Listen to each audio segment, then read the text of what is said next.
GCW News. Good evening. This is GCW News.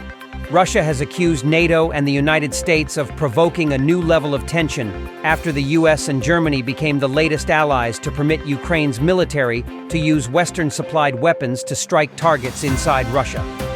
A Berlin spokesman stated that Germany firmly believes Ukraine has the right to defend itself, particularly from cross-border attacks on its second-largest city, Kharkiv. US officials echoed this sentiment, saying that American-supplied weapons could be used to counter Russian fire near the Kharkiv region, either where Russian forces were hitting them or preparing to hit them.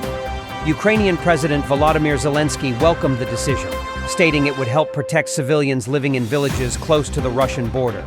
In response, Kremlin spokesman Dmitry Peskov, quoted by the Tass news agency, accused NATO countries, especially the US and several European nations, of deliberately escalating tensions. They are in every possible way provoking Ukraine to continue this senseless war, Peskov said. Russian forces have recently made gains in the Kharkiv region after a surprise offensive near the border. The UK and France had already indicated their openness to easing restrictions on Ukraine striking military sites within Russian territory before US President Joe Biden announced on Thursday night that American-supplied weapons could be used. However, a US official clarified to the BBC that the policy regarding the prohibition of the use of Army tactical missile systems, ATACMS, or long-range strikes inside Russia, has not changed. German government spokesman Stefan Hebestreit reiterated on Friday that Berlin is jointly convinced that Ukraine has the right to defend itself from Russian attacks.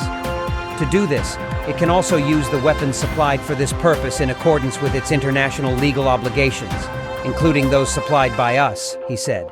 While Germany has not yet provided Ukraine with its powerful Taurus missiles, the UK has supplied Storm Shadow missiles, and France has handed over its Scalp cruise missiles. On Friday, Russia claimed to have pushed Ukrainian forces back by up to 9 kilometers, 6 miles, from the border in the Kharkiv region, asserting control over hills near the village of Liptsy. Kharkiv is located just over 30 kilometers from the Russian border. Stay tuned for further updates on this evolving situation here on GCW News. Thank you for watching GCW News. Good night.